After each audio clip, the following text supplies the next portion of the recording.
வணக்கம் அன்பு நண்பர்களே. நடிகர் நெப்போலியன் அவர்களுடைய மகன் தனுஷ் அவர்களுக்கு அண்மையில் திருமண நிச்சயதார்த்தம் நடந்துச்சு. அந்த நிச்சயதார்த்தத்தின் போது தான் மஸ்குலர் டெஸ்ட்ராஃபி அப்படின்னு சொல்லக்கூடிய ஒரு பாதிப்பு பற்றி தமிழகம் மட்டுமல்ல உலக அளவில் அந்த டிசீஸ் பற்றி ரொம்பவே பேசக்கூடிய ஒரு காட்சியை பார்த்தோம். மஸ்குலர் டிஸ்ட்ராஃபி யாருக்கு வேணாலும் வரலாம் அப்படிங்கக்கூடியதான் நிலவரம். அப்படி பாதிக்கப்பட்டவரில் ஒருவர் தான் எங்கூட இருக்கக்கூடிய நாவல் காந்தி.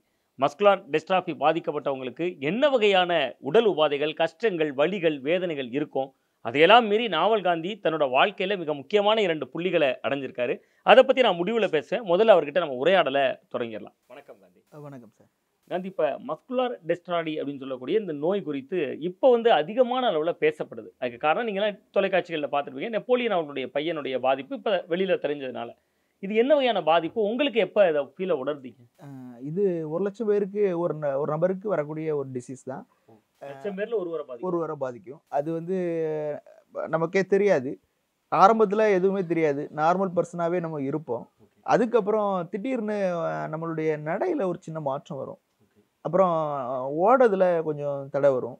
அப்போல்லாம் கூட சின்ன குழந்தையா இருக்கனால அது தெரிய வாய்ப்பு இல்லை. அதுக்கப்புறம் பார்த்தீங்கன்னா அந்த கால் அப்படியே பின்னாடி உள்ள பகுதி அப்படியே கீழே ஊனாது தரையில. பாதம் பின்பாகம் கீழே நல்ல பிரஸ் பண்ணி நடக்க முடியாது, ஊன முடியாது. அப்புறம் இது ஒரு விதமான நடை அப்படின்னு சொல்லி கிண்டல் கேலி பண்ண கூட ஆரம்பிச்சாங்க. அவங்களுக்கு தெரியாது அப்படின்னு தெரியாது. இது ஏன் இப்படி நடக்குது? எத்தனை வயசுல உணர்ந்தீங்க? எனக்கு ஒரு 6 7ஆம் கிளாஸ் படிக்கும் போதே ஒரு சின்ன டிஃபரெண்ட் இருக்கு. ஏன்னா எப்ப நான் ஓடும் போதும் என்னால கடைசி தான் ஓட முடியும். ஓட்டப்பந்தயம் தொடங்கி எதுலையுமே கிரிக்கெட் விளையாட்டுலாம் சரி, எனக்காக கிரிக்கெட் நான் விளையாடும் போது பை ரன்னர் தான் வைப்பாங்க. ஓட முடியாது, அவுட் ஆயிடுவேன், ரன் அவுட் ஆயிடுவேன். அதுக்கப்புறம் பேட்டிங் பண்ணும்போது கை மசில் பாதிக்கு அப்படின்னு நான் உணர ஆரம்பிச்சேன். அப்புறம் எனக்கு கேரளா மெடிக்கல் காலேஜில் நான் ஒரு 8ஆம் வகுப்பு படிக்கும்போது எனக்கு கூட்டிட்டு போனாங்க. அப்போ நடந்துட்டு இருந்தேன். நான் இப்போ ரீசெண்டா 2009 வரை நடந்தேன். ஆமா, எனக்கு கிட்டத்தட்ட நீங்க சொல்றது ஒரு 7ஆம் வகுப்பு படிக்கிற போது ஒரு 13 வயது, 13 வயது.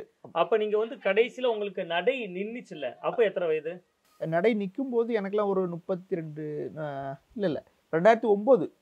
ஒரு குறைஞ்சபட்சம் நான் இப்போ ஒரு 15 வருஷமா இருக்கிறேன், செட்டிங்ல இருக்கேன். அது வரைக்கும் என்னால முடிஞ்ச அளவு நடக்க முடியும். கீழே விழுவேன். ஒரு ஆடி மாசம் அந்த காற்றுக்கு கூட எதிர்கொள்ள முடியாது. ஆடி காத்துல அம்மியை நகர்த்துவாங்க. ஆனா நம்ம கேஷுவலா தான் அதை கடந்திருக்கோம். அம்மி அப்படி நகர்ந்த மாதிரி பார்த்தது இல்ல. ஆனா நீங்க காத்துல கீழே விழுந்துருக்கீங்க. காத்துக்கு கூட இந்த மஸ்குலர் டிஸ்ட்ராஃபியால எதிர்கொள்ள முடியாது. உடம்பு அப்படியே கீழே விழுந்துருவோம். ஏன்னா கால் பேலன்ஸ் இல்லாததுனால. வெயிட் லாஸ் ஆகுமா? வெயிட் லாஸ் ஆகாது. வண்ணம் வைக்கணும் வச்சுட்டே தான் இருப்போம். வெயிட் லாஸ்க்கு இதுக்கு சம்பந்தமே இல்லை. அதான் நான் பார்த்தேன். அவர் நெப்போலியன் அவர்களோட பையன் ஓரளவு வண்ணமா இருக்காரு. ஆனா தசை சிதைவுனா அப்ப எதனால இருக்கு இந்த பேர்? நம்ம இப்ப கை கால் இப்படி அசைக்கிறோம். அந்த அசைவு தன்மை கொஞ்சம் எளிமையா இருக்குது, கடினமாயிரும். இப்போ எனக்கு இந்த கையை அப்படி தூக்கி இந்த பவர் வீல் சேரை ஆன் பண்ணணும்னா நான் இவ்வளவு சிரமம் கடந்துதான் அந்த சுவிட்ச் அமுக்கன்னா கூட இப்படி தள்ளி போய் தான் அப்படி அழுத்த முடியும். ரொம்ப போராட வேண்டியிருக்கும். ஒரு இந்தியா மாதிரியான ஒரு நாட்டுல இப்ப நீங்க நாவல்காடு அப்படிங்கிறது கன்னியாகுமரி மாவட்டத்துல ஒரு சின்ன கிராமம். ஆமா, இங்க இருந்து நீங்க பக்கத்துல பெரிய டவுன் அப்படின்னாலே நாகர்கோவில் தான். காந்தி நாகர்கோவில் போகணும்னா இப்ப தனிச்சையா போவே முடியாது. ஒரு ஆட்டோ பயணமும், ஏன்னா ஆட்டோவும் என்னுடைய ஃப்ரெண்ட்ஸ் ஆட்டோ வச்சிருக்காங்க. அவங்க தான் தூக்கி சீட்ல இருத்தணும். அதுக்கப்புறம் என் கூட ஒருத்தங்க இருக்கணும்.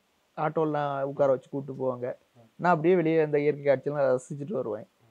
ஒரு சாதாரண மாற்றுத்திறனாளிக்கும் தசை சிதைவு மாற்றுத்திறனாளிக்கும் என்ன வித்தியாசம் காந்தி? நடக்க முடியாத ஒரு மாற்றுத்திறனாளியும் ஒரு தசை சிதைவால பாதிக்கப்பட்ட ஒரு மாற்றுத்திறனாளிக்கும் இடையே வித்தியாசம் இருக்கா? வித்தியாசம் கண்டிப்பா இருக்கு. ஏன்னா சாதாரண மாற்றுத்திறனாளிகள் அவங்களோட இயல்பு தன்மை அவங்களுக்கு தெரியும்.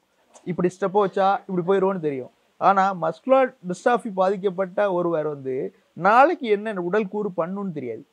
இன்னைக்கு என்னால் இந்த கை இப்படி அசைக்க முடியும், நாளைக்கு அது எப்படி இருக்குன்னு எனக்கு தெரியாது. இது இந்த நோய் நாளுக்கு நாள் தீவிரம் அடைகிறது எனக்கே தெரியுது. இது இயல்பா நடக்கும்.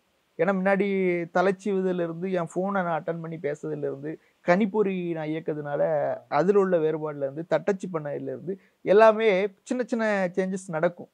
அப்ப நடக்கும்போது நான் நினைக்கிறது ஒண்ணு தான், இப்போ என்னால இது நாளைக்கு உள்ளது நாளை பார்த்துக்கலாம் அப்படிங்கிற ஒரு முடிவு. இந்த நோயோட அறிகுறிகள் என்னென்ன நீங்க என்ன ஃபீல் பண்ணீங்க? அதுதான் அறிகுறி நம்ம இப்ப சொல்ல போறது.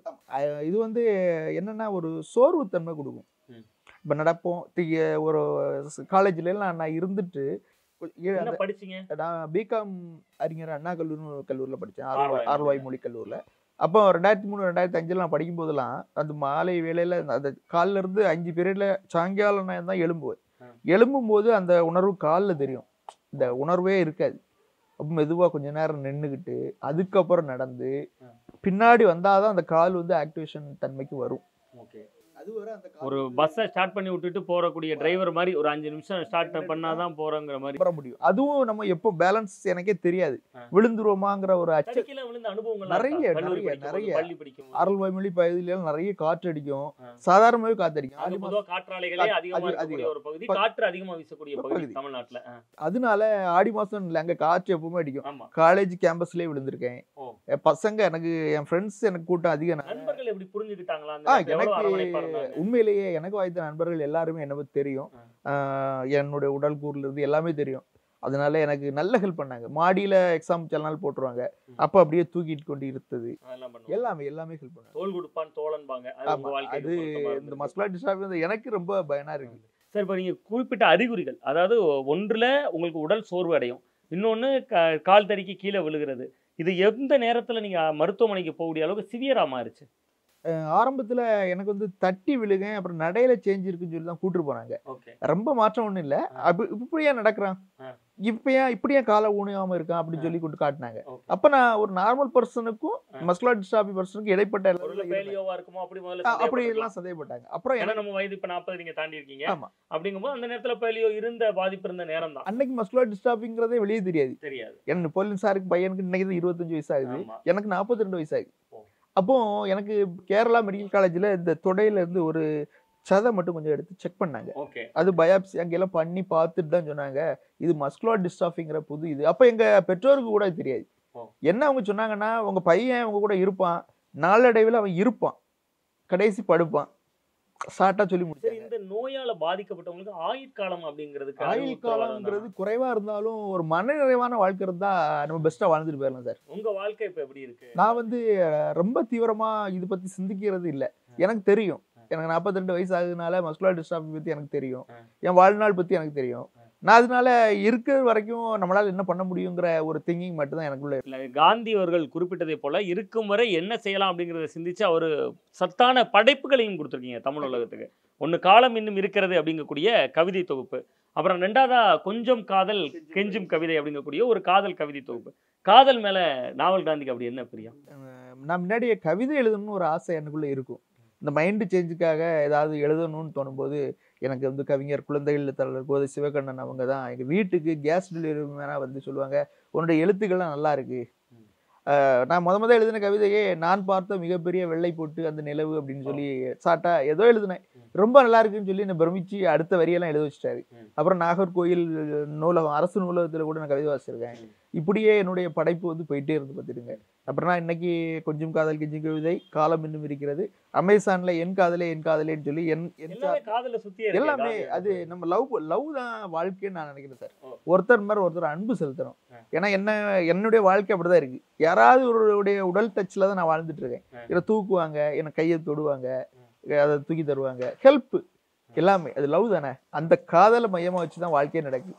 அது இல்லாம யாருமே வாழ முடியாது. அதனாலதான் எனக்கு காதல் தூக்கு மேல ஒரு ஈடுபாடு, என் வாழ்க்கையும் பிறரை நேசிக்கிற ஒரு தன்மையோடு தான் நான் இருக்கேன். அப்பா அம்மா பத்தி சொல்லுங்களேன். இப்ப ஏன்னா நீங்க வந்து திருமணம் செய்துக்கல, நீங்க அப்ப ஏறக்குறைய அப்பா அம்மாவோட சார்ந்த ஒரு வாழ்வியல், உங்க வாழ்வியல் அதை பத்தி சொல்லுங்களேன். அவங்க எந்த அளவுக்கு சப்போர்ட்டா இருக்காங்க? என் தாய் தந்தைகள் வந்து என்னை பத்தி நல்ல புரிஞ்சுக்கிட்டாங்க. என் விருப்பத்துக்கு எதிராக இது வரைக்கும் நடந்தது இல்லை. ரொம்ப அன்பா இருப்பாங்க.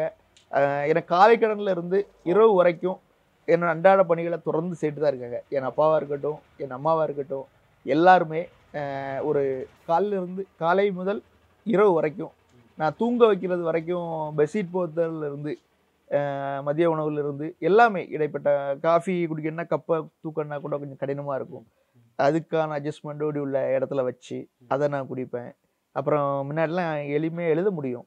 என்னுடைய அந்த பேனாவை திறந்தாரு. இப்ப நாள்பட உடல் பலவீனம் அடையுது. இதுதான் இந்த டிசீஸ்ல இதுதான் இது வந்து இப்போ திடீர்னு தலைவலிக்கு ஒரு மாத்திரை சாப்பிட்டுடலாம், கால் வலிக்கு ஒரு எண்ணெய் போட்டுடலாம். இது உடல் முழுவதுமான ஒரு தசை ப்ராப்ளம்னால வலி ஏதாவது இருக்கும். வலி இருக்காது, உணர்வு இருக்காது. இந்த எப்படின்னா இந்த செயல்பாடு செய்ய முடியலங்கிற ஒரு இது இல்ல நான் என்ன கேக்குறேன், உணர்வு இருக்காது அப்படிங்கிறது வந்து ஒரு கொசு கடித்தால் தெரியாம இருக்கிறது. அந்த உணர்வு அந்த உணர்வு இருக்கும். நான் என்ன நினைக்கிறேன், நீங்க இங்க இருந்து இங்க மூவ் ஆகணும்னு நினைப்பீங்க, ஆனா உங்களால மூவ் ஆக முடியாது. மூவ் ஆக முடியாது. சற்று ஏறக்குறைய ஒரு 10 மாதம் 5 மாத குழந்தை மாதிரி மாறிடுவோமா அப்ப? குழந்தை மாதிரி மாற மாட்டோம்.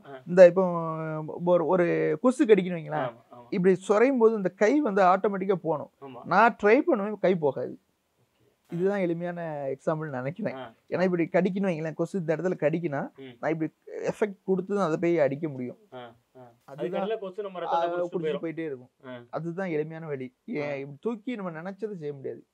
அந்த ஒரே ஒரு ப்ராப்ளம் தான் மஸ்குலர் டிஸ்ட்ராஃபி. நம்மளோட இந்த நம்மளுடைய செயல்படாம இருக்கிற தன்மையை பயன்படுத்தி நிறைய கொசுக்கள் கடித்த அனுபவம் இப்போ உங்களுக்கு இருக்கும். கண்டிப்பா இருக்கு. நான் எனக்கெல்லாம் இரவு நேரங்கள்ல எங்க அம்மாவெல்லாம் அடிக்கடி எழுப்ப முடியாது. அப்போ அந்த வீட்டுல கடிக்கிற கொசுனாலே என் காலில் கூட நிறைய இந்த ரத்த குறை இதெல்லாம் பட்டிருக்கு. சீப்புகளை வச்சிருப்பேன், எடுத்து இது பண்ணுவேன். நம்மளால செய்ய முடியாத விஷயம்னால இந்த மாதிரியான சின்ன இதுக்கு மருத்துவ தன்மைகளே கிடையாதா? நம்மகிட்ட இன்னைக்கு இருக்கிற டெக்னாலஜில என்னெல்லாமோ வளர்ந்துட்டோங்கிறோம், போதிய மருத்துவ வசதிகள் இருக்கா இல்லையா? எப்படி பாருங்க. இப்போ இருக்கக்கூடிய இது வந்து சாதாரண ஒரு பிசியோதெரப்பி பண்ணலாம். அது வந்து முழுமையா குணமாகாது. இருக்கிறத ஒரு 3 நாள் பயன்படுத்தலாம். அப்படி நம்ம எவ்வளவு நாள், இப்போ ஒரு 5 வருஷம் நம்ம உயிரோடு இருப்போம்னா 7 வருஷம் இருக்கலாம். இப்படி நாட்கள் குறிக்கப்படும் அந்த வியாதி வர்றப்பயே? நாட்கள் தெரியாது. ஆனா நமக்கு பாதிக்கப்பட்ட என்னை போன்ற நபருக்கு தெரியும். நீங்க சிகிச்சைக்கு போகும்போது உங்கள்ட்ட மருத்துவர்கள் சொன்னது ஏதாவது? அவங்க வந்து அப்ப நான் 8ஆம் கிளாஸ் படிச்சனால உயிர் இந்த மாதிரி எனக்கு தெரியல. ஹாஸ்பிட்டல் இருக்கும்போது எப்பண்டா வெளியே வருவோம் அப்படின்னு தான் தோணுச்சு. அப்போ என்கிட்ட சொன்னாங்க 10 வருஷம் 15 வருஷம் வாழறத 10 வருஷம் வாழ்வோம் அப்படி எளிமையா சொன்னாங்க. அப்ப எனக்கு அதை புரியக்கூடிய தன்மை எனக்கு இல்ல. இப்போ அந்த வாழ்வு நிலைக்கு வந்த போது எனக்கு தெரியும். நீங்க அந்த நிகழ்வுல இருந்து இன்னொரு கட்டம் நோக்கி வந்து 2 கவிதை 3 கவிதைகளா இப்ப அமேசான்ல போட்டு 2 கவிதை நூல், ஒரு சின்ன ஒரு நாவல். ஓகே. இப்படியான ஒரு படைப்புலகத்துக்குள்ள வந்தீங்கல்ல, அது உங்களை எந்த அளவுக்கு இந்த நோய் மறந்த ஒரு நிலைக்கு கொண்டு போச்சு? என்னன்னா நாளை காலையில நான் எப்படி எழும்ப போறேன் அப்படிங்கிற நிலை மாறி, நாளைக்கு இந்த பக்கத்தை எழுதணும் அப்படிங்கிற ஒரு நிலை எனக்கு வரும். அடுத்து நம்ம என்ன எழுத போறோம், இப்ப நான் இன்னைக்கு ஒரு 80 பக்கம் எழுதிட்டேன், இன்னொரு 110 பக்கம் எழுதணுங்களா, அதுக்கு என் சார்ந்த விஷயம் என்னது, என்ன நடந்ததுதான் எழுதிட்டு இருக்கோம். அப்ப என்னுடைய நினைவுகளை அப்படியே பின்னோக்கி தள்ளி இந்த விஷயம் மறந்துடும். நானே தட்டச்சு பண்ணுவேன் அதை தமிழ்ல. அது அடுத்தது அமேசான் அந்த நிறுவனங்களுக்கு எல்லாம் அனுப்பணும். இந்த மாதிரியான சின்ன சின்ன விஷயங்கள் எல்லாம் அனுப்பணும். அதுக்கான அந்த என்னுடைய தன்மை எப்படி மாறிடும். இப்போ நடிகர் நெப்போலியன் அவர்களுடைய பையன் தனுஷ் அவர்களுக்கு இந்த பிரச்சனை இருக்க போய் தான் இன்னைக்கு மஸ்குலர் நோய் பத்தி எல்லா பக்கமும் பரவலா பேசுறாங்க சமூகம். இதுக்கு முன்னாடி இதை பத்தி புரிதல் இருந்துச்சு நினைக்கிறீங்களா மக்களுக்கு? நெப்போலியன் சார் அதுக்காக ஹாஸ்பிட்டல்லாம் கூட கட்டிருக்காங்க. ஆனா அதுக்கு சாருக்கு பையனுக்கு வர முன்னாடியே இது இருக்கு. இல்ல அதுக்கு மக்களுக்கு புரிதலே இருக்காது. ஏன்னா நம்ம கன்னியாகுமரி நம்ம டிஸ்ட்ரிக்ட்ல கூட வேணா பாத்தீங்கன்னா ஒரு 200-300 பேராவது நம்ம மருத்துவ சொல்றீங்க. லட்சத்துல ஒருத்தருங்க போது 15 லட்சம் ஓட்டு இருக்குன்னா ஒரு 15 பேர் தான் இருப்பாங்க. நம்ம மாற்றுத்திறனாளி அலுவலகம் நார்வேல் போனாலே அது சொல்லிடுவாங்க மஸ்குலர் டிஸ்ட்ராஃபினா இவ்வளவு இருக்காங்க. நான் இதனால ஒரே விஷயம் மட்டும் அரசுக்கு நான் சொல்ல விரும்புறேன். அந்த வீல் சேர் ஒன்று கொடுக்குறாங்க, பவர் வீல் சேர். அந்த வீல் சேர் வந்து இப்போ 1 வருட காலம் 2 வருட காலம் கடந்த உடனே அது ரிப்பேர் ப்ராப்ளங்கள் வரும்போது இதை சரி பண்ணவும் அவங்க ஆண்டுதோறும் இந்த வீடுகளுக்கு ஒரு மெக்கானிக் ஒரு ஆட்களை அனுப்பணும். ஏன்னா சாதாரண ஒரு 2 வீலருக்கே 1 வருஷம் கேரண்டி அப்படிலாம் சொல்லுவாங்க. இது அரசு இலவசமா கொடுத்துட்டு பேசாம இருக்காங்க. இவங்க வாழ்ற நாள் வரைக்கும் அந்த மிஷின் ஓடுகா, இந்த பராமரிப்புல இருக்கா அப்படிங்கறத அவங்க பார்க்கணும். ஏன்னா அது என்னுடைய ஒரு கோரிக்கையா நான் வைக்கிறேன். நிறைவா ஒரு கேள்விக்குள்ள வந்துடுறேன் காந்தி. இப்ப நடிகர் நெப்போலியன் அவர்களுடைய மகன் தனுஷ் அவர்களுக்கு நிச்சயதார்த்தம் முடிஞ்சிருக்கு. சீக்கிரமா திருமணமே நடக்க போகுது. உங்களை மாதிரி ஒரு தசைச்சிதைவு நோய் பாதிக்கப்பட்டவர், இந்த தருணத்தை எப்படி பாக்குறீங்க? உண்மையிலேயே நெப்போலியன் சார் வந்து ஒரு பையனுடைய அப்பாவா இருக்காங்க. எல்லா உணர்வுகளையும் புரிந்த ஒரு மனிதன் நெப்போலியன் சார். ஏன்னா இன்னைக்கு எங்க அப்பாலாம் சொல்லுவாங்க, நீ சரியா இருந்தா உனக்கு ஒரு கல்யாணம் பண்ணி வச்சிருப்பேன். சாருடைய அந்த தன்மை இன்னைக்கு அமெரிக்கா மண்ணில் வாழகனுக்கான கூட அந்த பையனுக்கு ஒரு திருமணம் பண்ணிக்கணும்னு ஆசைப்படுறாங்கல்ல, இது பெரிய விஷயம். ஆனா உண்மையிலேயே அந்த திருமண ஆசை எனக்கு இருக்கு. அதனாலதானே காதல் கவிதை. கண்டிப்பா திருமணங்கிறது மிகப்பெரிய முக்கியம். நோய்க்கும் அதுக்கு சம்பந்தமே கிடையாது. இது ஒரு பாதிப்பு தான். ஒரு பெண்ணோடு வாழ முடியும், சத்தியமா வாழ முடியும். ஒரு பெண்ணோடு வாழ முடியும், அன்பு காட்ட முடியும், கண்டிப்பாக இயல்பான வாழ்க்கை கூட வாழ முடியும். அதை மட்டும் நான் உறுதியா சொல்லிக்க விரும்புறேன்.